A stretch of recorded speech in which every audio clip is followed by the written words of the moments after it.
There are three massive failures almost every digital entrepreneur makes. Three deficiencies that never fail to cut them short of the six-figure mark. I want to start by saying that yes, I make $100 to $150 per hour, but, and believe me, this is a big but, I don't make six figures a year. It's weird. I mean, just do the math. $100 times 40 hours per week is $4,000. Multiply that by 4 and you get $16,000 a month. Multiply that by 12 and you get $192,000 a year. But I don't make that much. This message to you is about my failures. And perhaps the biggest failure I'm trying to correct right now is the reason I make $100 to $300 per article, but I still don't make six figures. So, pain is a harsh but effective teacher. And while I've gone through some very real pain learning these three mistakes, my goal is to keep you from burning through time, energy, and crushed hopes by telling you what these mistakes are and how to avoid them. So let's back up a little bit. A lot of it, actually. So my first failure as an entrepreneur. I had my first business failure when I was 6 or maybe 7 or so. We lived in a gray, crumbling old duplex on a busy road. The roof leaked and the heater barely squeaked out enough heat to keep us from freezing in the winter. But that decrepit little cottage had one huge redeeming factor. It was just a short walk from my favorite fishing hole. If there was any one label I would willingly put on myself, it's that of a fisherman. At night, the biggest worms, we call them night crawlers, would come out of the ground, and if you're fast enough, you could pounce and snatch them before they zip back into their holes. After weeks of practice, for hours each night, I got good enough to fill a bucket with worms in a single night. As much as I fished, there was no way I could use even a fraction of that supply. So I got the brilliant idea that I'd sell the surplus on the side of the road, like a lemonade stand, but with worms. Unfortunately, car after car rumbled by without a second glance. By the third day of standing for hours with my sign, I was miserable. My legs were tired, my nose was burnt, and worst of all, I felt like a failure. Unnoticed, unwanted, inadequate. But then something amazing happened. A friend of the family stopped by just to buy some worms. I was thrilled. I gave him the bucket of worms I'd hunted all night for and pocketed my profit, grinning from ear to ear. As he drove away, I uncrumpled my first glorious payload. It was $1. One measly dollar. I didn't know what bartering was at the time, let alone have the stones to play hardball with a grown-up. But I knew enough to feel ripped off. And with that, my bait shop dream disintegrated into cold reality. I had a few other escapades bartering baseball cards and marbles with the kids in my neighborhood, again getting ripped off by the older kids who knew what the cards were actually worth. I always left feeling shamed and confused, wondering if I'd done the right thing. By the time I started junior high, I thought I had learned a thing or two and decided to give entrepreneurism another try. This time, I sold sub sandwiches, and while I barely turned a profit, it felt good. I was no longer that doe-eyed, naive little kid. I was a Shark Tank entrepreneur, a sales savant, a savvy merchant. But this time, it wasn't my poor bartering that killed my dream. I got lazy. It wasn't fun, and I got bored of it. After a month or two, I just stopped altogether. Sadly, that turned out to be my trademark for years to come. I'd get a brilliant idea, one of those ideas that would clearly make me millions.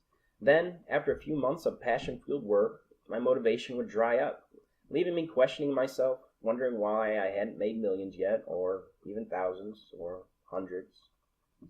My next failure was an army surplus sort of e-store. It failed pretty miserably. After that, I tried selling airsoft products. That lasted a few weeks.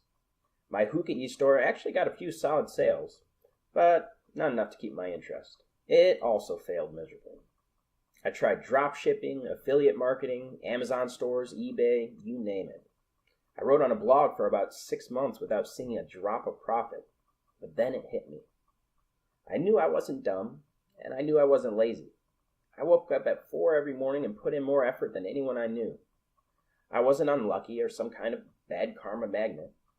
Whenever I failed, I made excuses to avoid the pain of being a failure.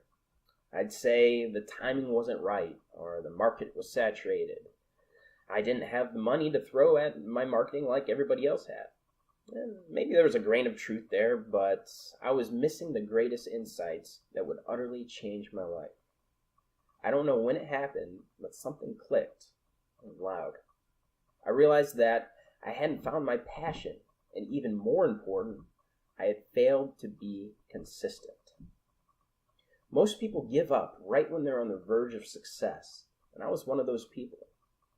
I didn't know how close I'd been to the tipping point, but I figured I'd better push hard and non-stop next time. Go big or die. There would be no in between. So I did some soul searching, whatever that means, and landed on a career I knew I could pursue forever, just for the sheer love of it, even if I failed at it for the rest of my life. That craft was writing. I didn't know why or how people would pay for my writing, even if it was good, but I set out with a new vision, to write professionally or die trying. I was a starving artist and proud of it. Rice, beans, and ramen noodles were my only friends, and I gypsied my way through the countries with the lowest cost of living, places where I could survive off of my sad content mill wages. My fledgling scribbles met cutting criticism, clients who refused to pay, and more than a few sneering rejections. But for all the pain and legitimate hurt I felt from those rejections, I know it's lame, but hey, truth is the truth. Something inside me changed. I was creating a career I loved and was proud of. I was finally being true to myself. That made me feel alive. For the first time in my life, I didn't care about getting stinky, filthy rich and impressing my family and friends with my prestigious success. I simply knew what I was meant to do, what was written in the genetical story of my DNA. And that's when I started making money. Good money. Now, I'm not telling you this to show you how I went from rags to riches, as much as I love those stories. I'm telling you this story to highlight the 3 major mistakes I made that initially kept me broke and literally a starving artist, and 1 monumental mistake that kept me from breaking the 6-figure mark. Mistake number 1, lack of passion, motivation, belief, momentum. I know those are 4 different things, but there's so much overlap. Self-belief is your primary fuel that fuels passion, motivation, and momentum, which are the forms of fuel that drive your actions. Mistake number 2 is lack of pit bull tenacity in honing your craft. My craft is writing. I've spent years with a hyper focus on writing a lot and writing well, constantly improving my craft. I want every article, blog post, sales letter, or whatever it is that I'm writing to be an absolute masterpiece. And people are willing to pay good money for masterpieces. My motto used to be, money follows quality. And while I still say that and believe it, it's only part of the truth. And this is the final piece to the puzzle. The mistake I've made for about 7 years. The reason I don't make 6 figures a year despite making $100 to $150 per hour. Mistake number 3, lack of self-promotion. Call it sales, personal branding, marketing, whatever you call it, this single mistake has vicious consequences. You've probably heard how Van Gogh only sold a single painting in his lifetime for 400 francs, which is the modern equivalent of $1,800. One of his paintings, Sunflowers, I think, sold for $39.9 million, but he died in poverty and no name, despite his masterful skill and dedication to his craft. If you can't get your work and ability in front of people, it doesn't matter how much self-belief you have or how much passion and time you put into your craft. Without marketing or sales, you won't make a dime. And that is my greatest failure to date. One I'm glad I caught onto early in my life, so I can correct it. And one I hope you'll correct too, now that you know it. Once I figure it out completely, I'll let you know and show you exactly how I overcame that single most toxic mistake any digital entrepreneur can make. Hopefully sooner than later. My final message for you is this unbridled truth. The path to success is rife with failure and pain, and those are 2 of your greatest teachers, if you let them. Recently I heard someone say that failure is not an option, that you don't have to fail if you just do things right to begin with. That's a lie. No one in history has ever done that. Not even the most brilliant minds the world has ever seen. So I want to leave you with 2 quick mini stories on that note. I'm sure you've heard these stories, but they're worth repeating. Let's start on the writing side of things, since it's arguably the best career a digital nomad can pursue. I know I'm biased. J.K. Rowling was a single mother on welfare who wrote in cafes to stay warm and write as her baby slept.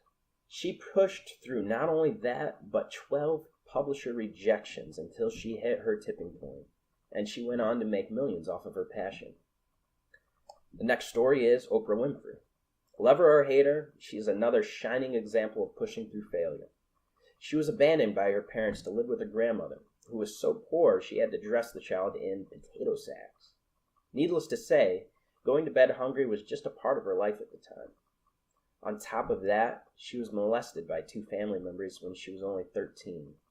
She ran away in hopes of a better life. Her newborn baby died when she was 14. Forbes now estimates her worth is roughly $2.7 billion. Now, I know I said that I was going to leave you with 2 stories, but here's a bonus. Have you heard the story about the trader who started with a match and traded his way up to a palace? Well, that actually pretty much happened in real life. Ingvar Kamprad was born in a small village in Sweden called Jättered or something like that. He was a humble door-to-door salesman selling matches, riding from house to house on his bicycle. After some success, he started buying them in bulk to get the bulk rate discount, and his profits grew. It wasn't long before he'd saved enough to buy and sell fish, then Christmas decorations, then seeds, then low-cost, high-return ballpoint pens. Finally, he pooled all of his resources and began selling furniture. The furniture and home decor powerhouse IKEA was founded by Ingvar in 1943 at his Uncle Ernst's kitchen table. IKEA is made up of the initials of his name, Ingvar Kamprad, plus those of Elmtrid, I think is how you say it, the family farm where he was born, and the nearby village Agunarid or something like that. His IKEA chain is now worth well over $6 billion, all from a box of matches. Remember, the journey to 6-figure success as a digital entrepreneur is only possible by maintaining your motivation, passion, and self-belief, and channeling that drive into mastering your craft and promoting your craft. As always, if you like this video, give it a like and subscribe for more. I'll see you next time.